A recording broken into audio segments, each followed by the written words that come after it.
Well, hi there, Randy Cross here, and this is the Randy Cross Podcast. I want to remind you this is Season 5, Episode 16, so we're getting towards the end here of Season 5. If you're seeing this on YouTube, don't forget to subscribe and like. Hit that, that's important. Share as much of this as possible, okay?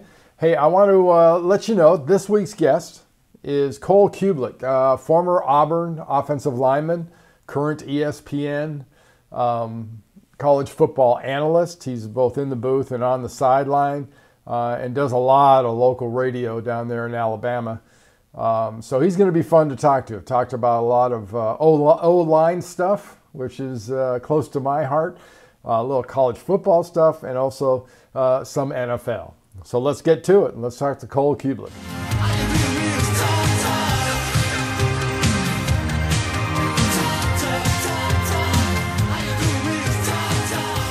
All right, now, as promised, I'm joined now by Cole Cubelic, the college football analyst for ESPN, former Auburn Tiger offensive center from 1996 to 2001. Cole, thanks for joining me. Randy, always good to be with you, man. Thanks for having me.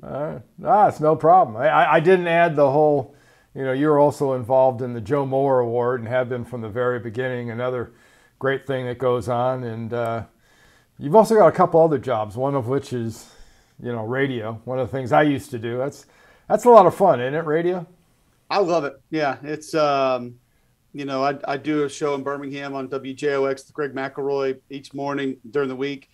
And, it doesn't feel like work, that's for sure. Yeah. Really, I guess nothing I feel like that I do constitutes as work just because we're talking about sports and football. So it's fun. But radio's cool. It's something that I don't think I'd ever give up just because it changes every day. It's totally different every day. So you could do a serious X's and O's show one day and come back the next day and talk about game shows or dinosaur fights, whatever you want. So it's just, you just kind of make it up as you go. Well, I really appreciate you doing this today because I know we're bumping up against your favorite job, which is dad. You Yes. gotta go pick up your daughter. The one that does feel most like work, probably. Yeah, I've got a couple of girls. Being a girl dad is pretty special. I don't think there's any doubt. Absolutely love it. So we have three, one girl, she came first, and two boys, and that keeps us more than busy, but it's a lot of fun. It's a different adventure every day. It's really cool. That's fantastic. That's fantastic. Hey, let's start off by talking about your alma mater, about Auburn. I guess you could say it's been a bit of a challenging offseason. Brian Harsin and all the stuff that's been in the news for public consumption hasn't been, in a lot of cases, the most positive stuff in the world. But where exactly is Auburn football right now? Randy, I think compared to when the things you're referencing were taking place, they're in a much better spot. I had a chance to get down to a couple practices this spring. I had the spring game for the SEC Network, and I've gotten to know Brian Harsin fairly well. And I think a lot of the kids on the team, this is a testament to the leadership there, guys like Derek Hall and John Samuel Shanker and Nick Brahms, that they've used it as a bit of a rallying point.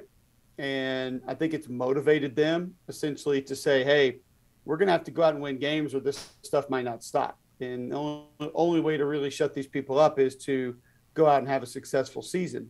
And I think a lot of, too, why they did that is they believe that his style is something that Auburn football needs right now. And they believe in his leadership and his approach moving forward. So, a lot of the stuff that came out, some of the stuff salacious, not true.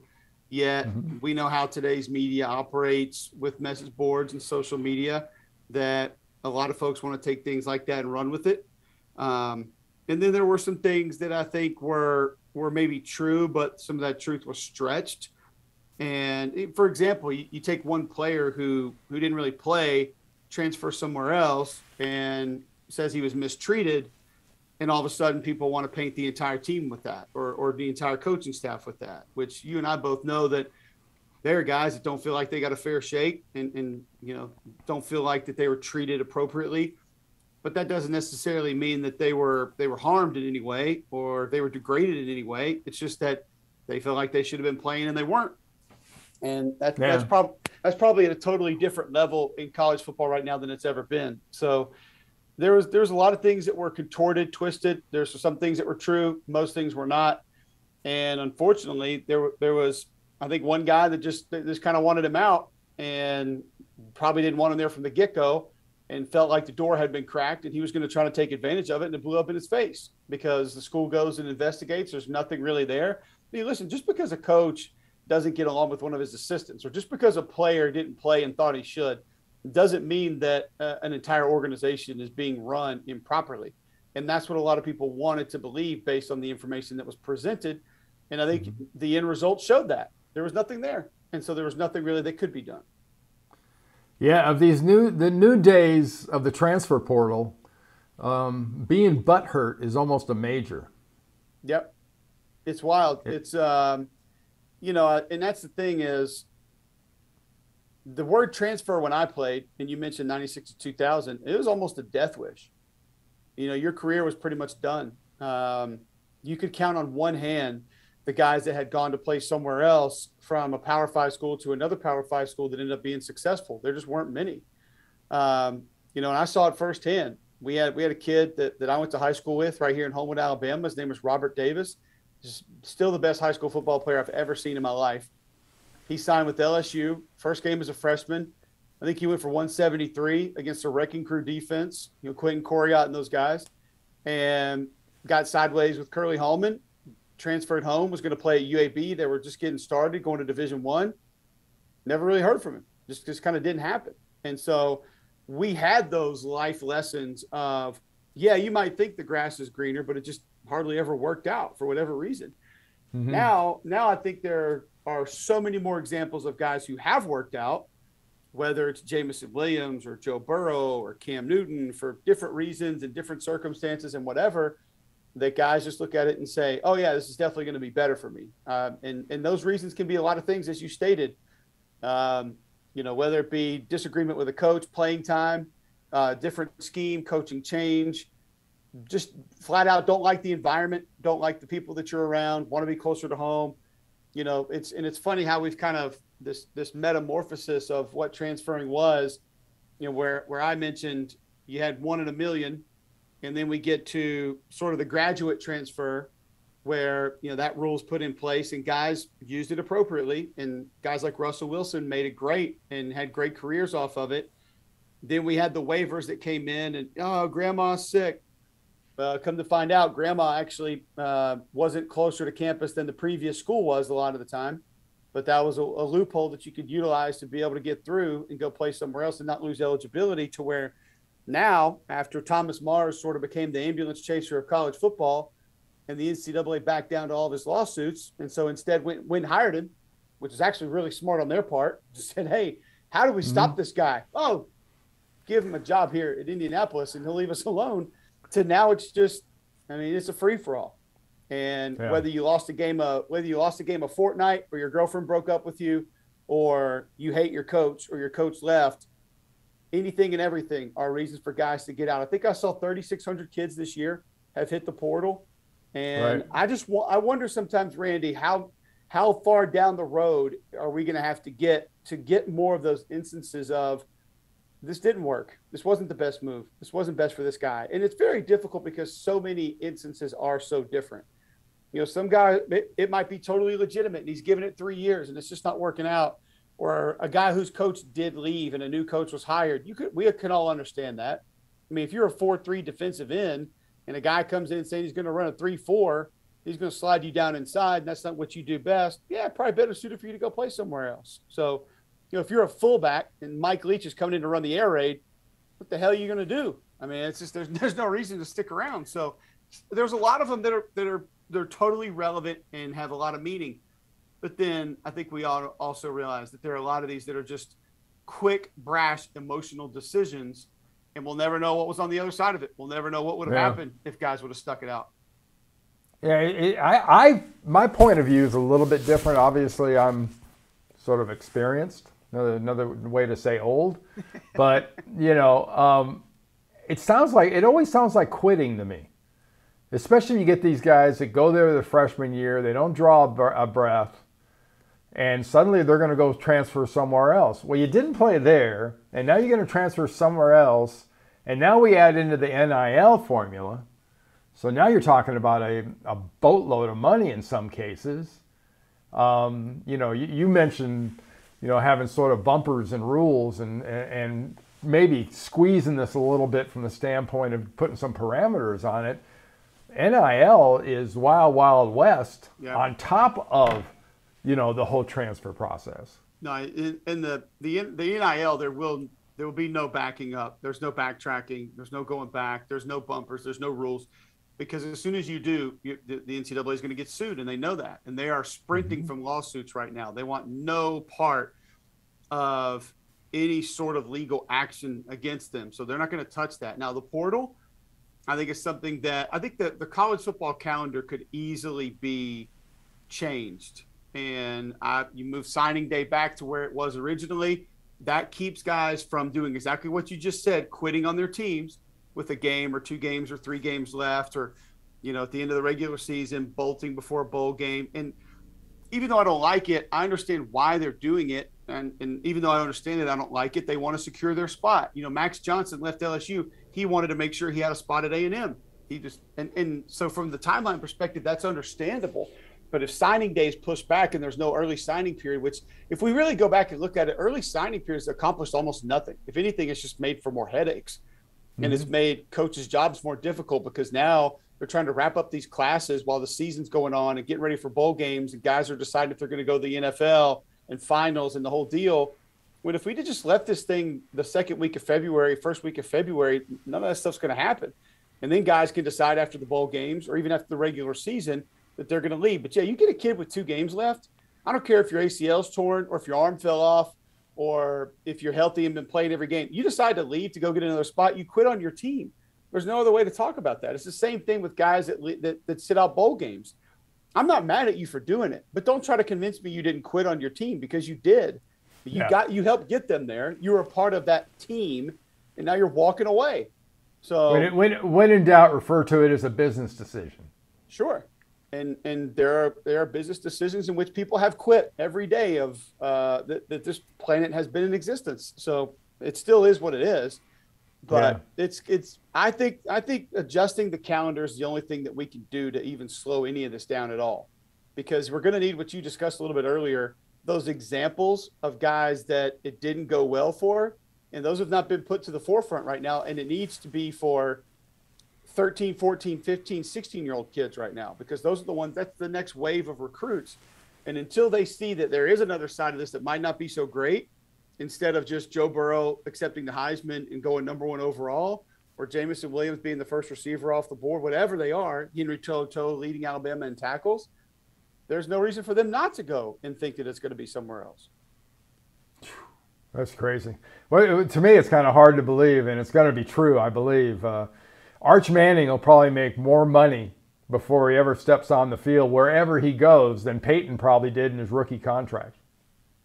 That's terrifying. Yeah, for sure. But also real. I mean, we've seen where there's an $8 million NIL deal for a quarterback that's out there, receivers getting $1 million over 3 years, defensive linemen getting $500,000 a year to go and play somewhere. So yeah, it is everything that I think deep down inside, we knew this would bring out the underbelly of college football and college athletics. And we have seen that maybe times 10, because there's been some creativity that's come with it and some uniqueness as to just how it's going to be managed that I don't think any of us really thought was in place or going to be in place just yet. One of the big stories in 2021 college football wise that broke was the fact that Texas and Oklahoma were heading for the SEC, which just my personal quick opinion is be careful what you always wanted. You might get it. Yep. But what do you think the SEC is going to look like, regardless of what the year it actually happens in? Because these things always occur and they're going to happen in 3 or 4 years, and then suddenly 2 years later, schedules get changed and bang, the teams are on the schedule. But how do you think that whole thing is going to settle out? How are you going to divide up the league with those 2 teams joining from, basically neighboring states? Yeah, it's a fair question. I think the pod system is probably the best way to do it, where you have maybe pods of 4 and you play those other 3 teams annually, and then you rotate the others. That way you preserve some of the rivalries. So Alabama obviously in a pod with Tennessee and Auburn, and then pick another one. You would probably think you want Texas to be one of those teams because that's going to be a massive game for ratings every year. But Texas is going to need Texas A&M. Texas is going to need Oklahoma. And then do you go Texas, Alabama? Do you go Texas, Arkansas? Bring back the old Southwestern Conference rivalry. So I think for certain teams like that, it gets a little bit difficult. LSU is an interesting team because they don't really have a true rival, but the LSU-Florida game has become massive for a lot of different reasons. We know LSU-Alabama is a ratings juggernaut every single year. LSU and Arkansas play for the Golden Boot. It's a trophy that they play for every year. A lot of people would tell you LSU-Ole Miss is a rivalry game. So I don't know. LSU-Auburn have had amazing games in the last 20, 30 years. And I know people would want to see that. So I don't think you can just go divisions. I think that there are going to be too many teams for that now.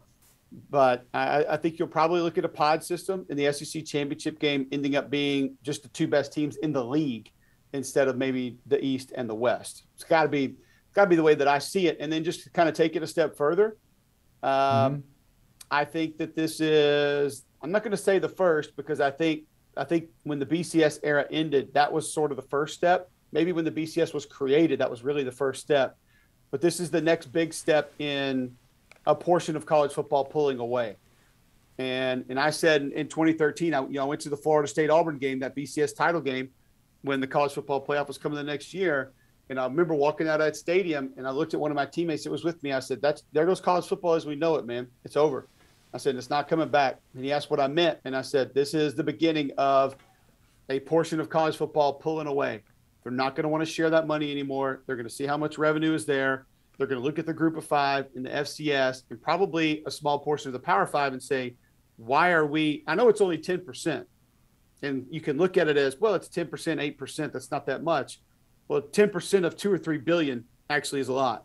And they're going to start looking at that saying, why are we sharing this when those teams have nothing to do with our television ratings or who wins our national championship every year? We can have that money for ourselves. And so we're going to get another league. I don't know what it'll be called, the first division, power division, whatever it's going to be, 50, 60 teams, 45 teams. And they're going to branch off, and they're going to have their own rules, and they're going to play by their own rules, do their own thing. I think that you'll probably have somebody rule with a little bit more authority over all of it to try and keep it somewhat even, because I think they'll try to follow that NFL model of sustainability and competitive balance where people are going to be interested in it every year. So I think that happens. I don't know how it's going to look. I don't think anybody knows how it's going to look, Randy, but we are heading that direction. Hey, how close is A&M? How close is Jimbo? I know the recruiting rankings and all that would tell you it's getting close, and last year's big win would tell you it's getting close, but is it as close as it appears? I mean, let's not forget that's still a team that lost 5 games last year. So yeah, I don't think that they're extremely close. I think they're closer, but what's odd about it is the only team that seems to be able to sustain being close is Georgia. And that's only been for 4 years. So Auburn's been there and then they've gone back down. LSU's been there and they've gone back down. Kentucky's had a couple 10-win teams, and Florida went toe-to-toe with Alabama in the SEC championship game 2 years ago. Had an opportunity to win that game. Looked like they belonged on the same field with them in that game. But all those teams seem to be on a roller coaster when it comes to being close. So I think they were really close 2 years ago. Do I think they're going to be very close this year? I personally do not. I think they can be a good team. I think they can have a good year. But your quarterback situation is a little bit weird. Max Johnson hasn't been there. Haynes King, I think he's dynamic as a runner. You lose Spiller at running back. You lose Weidemeyer tight end. Your whole defensive line is gone. You lost your best linebacker. You lost your best safety. Your D coordinator's gone. And I think Coach Elko does an amazing job. Duke's going to be a hell of a challenge, but I think he does a good job. So that's just a lot that's gone. Your best offensive lineman, Kenyon Green, is gone. They can have a good team, and I think they're still trending in that direction. But just to to say, all right, are they on the pedestal with Alabama? And, like the old American Gladiators when they had the joust game with the big Q-tips, like, are they on that platform ready to just duke it out with Alabama every year? Yeah. I'm not going to say that just yet. No, I don't think they're there. And I don't think it's Alabama, Georgia, A&M, and then everybody else. I think it's Alabama, Georgia, and then everybody else. Because I think you could be looking at 2 log jams on both divisions where the rest of the East, the rest of the West, you're talking about a bunch of 6 to 8 win teams that just all beat each other up and cannibalize one another. That's why I think the most interesting question in the SEC this year is who can separate with Georgia and Alabama, because those 2 teams are going to be there. Well, my last question, Cole, and I'll let you get going and go be that girl dad, pick your daughter up. Hey, the draft coming up next week. It's everybody's favorite sort of thing is to have mock drafts and look at this and look at that. But how many Bulldogs, how many Georgia players do you think are going to go in the first round? Could there really be 5? Yeah, I think so. Absolutely. Now we're hearing about Trayvon Walker maybe being the number 1 overall pick, and I think he's fantastic. Jordan Davis, obviously, is going to need the right system. Somebody who wants that big boulder of a defensive tackle / nose guard. But the teams that do want and need that still, he's going to be at the top of the list as far as filling that need.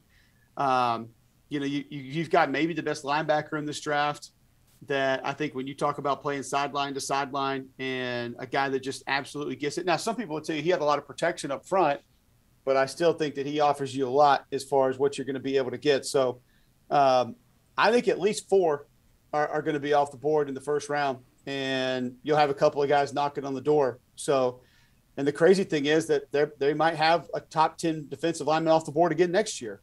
So it's wild what they had. You can see why that defense was so good, just because at almost every level, they had elite players. And there's going to be a lot more, not even in the first round, but guys like Lewis Seen who aren't projected to go in the first round, but are going to be off pretty early still and be one of the top 2 or 3 players off at their position.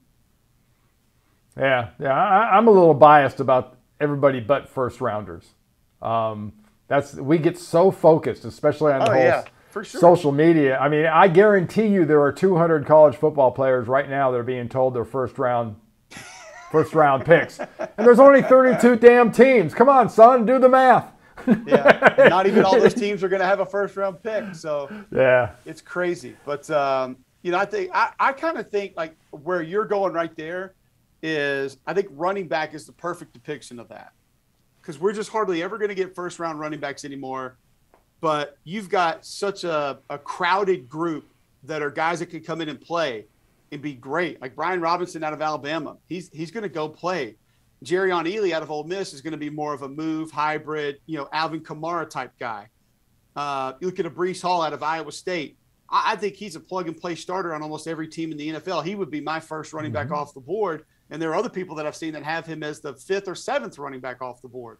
So there's not a ton of differential between guys in that group. But like you're saying, I'm sure there's a lot of them that are being told, oh, no, you're the first one off the board, late first, early second. You'll be that guy. But really it's going to come down to which team wants to pull the trigger first on that position. And then what do they do? Are they running a bunch of stretch stuff like the Rams do? Do they need a running back like Kamara who's going to catch, 50, 60 balls out of the backfield? It all just depends at that point. So it's easy to say Kobe Dean's going to be the first linebacker taken. He or Devin Lloyd out of Utah probably. Easy to say Jordan Davis, the first nose guard, interior D tackle going to be taken. But I think what you're describing more so is a position like running back where there's a lot of dudes that could be first, and it's not a position that people are going to really stretch for. And then a lot of it depends on what their system is and what their scheme asks you to be, of how it could all end up being very different than how we projected. Yeah, my favorite guy in the draft last year was Creed Humphrey. And people trying to overanalyze, and he ends up going to Kansas City. He ends up being an all-pro. And he's a second round draft guy. So short arms, too squatty. Lateral quickness, the whole everything that could be picked apart was. Yeah, don't get me started on metrics. All he did is go in there and get guys blocked. So, it's like, our buddy Lance Zierling said it best a couple of years ago. I remember when Jonah Williams was coming out, and we got to about where we are right now. And this is where we really start to nitpick guys. And, people were starting to create these holes in Jonah Williams games. And Lance said, you know what, Cole? Jonah Williams just gets guys blocked. That's all he does. Just gets guys blocked, and he plays against the best competition. And I said, good enough for me. I'll take it. It's like a guy who just catches balls. Like, Larry Fitzgerald didn't run a 4.2, but all he did is catch balls in college, whether he was covered, whether he was wide open, whether he was double covered. Like, the dude just caught balls. And so sometimes we get away from the simplicity of what football actually is. I played with a guy named Rice that ran a 4.62 at the combine. I heard he had a decent career. Like, I heard that things panned out for that guy pretty well. Yeah. He was just faster than whoever was chasing him. Hey, Cole, thanks a lot, man. I really appreciate it. Keep up the great work in the mornings and on ESPN, and have a fantastic college football season. Absolutely. Thanks for having me, Randy. All right, man. Talk to you later.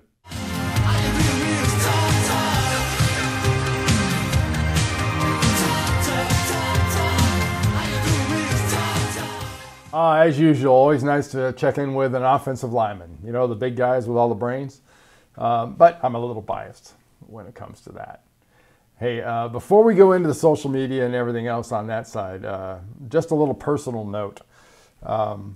It's been a couple weeks since we had this podcast. The world is not any less crazy. It's actually pretty flippin' ridiculous.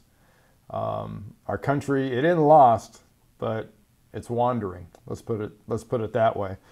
I just think in general we need two things. We got to strive for truth, strive for facts, and remember our national pride, because there is nothing, and I mean nothing, about politics to be proud of. Nothing. No one, nothing. Zero. They all suck. Every single one of them. And they all should be fired. All right? Let's head out to the social media side and remind you that the best place to get this podcast is randycross.com. You can go to Twitter, you can go to Facebook, you can go to Instagram, you can go to all the websites, because they're all there. And if you go to YouTube, like I said earlier, go ahead and click subscribe, click the like. Do that on YouTube, do that on Twitter, do that on Facebook. Spread it as much as you can. We'd really appreciate the help. All right? And we will get out of here the same way we always get out of here. 5 years, 16 episodes, but it always ends with happy trails.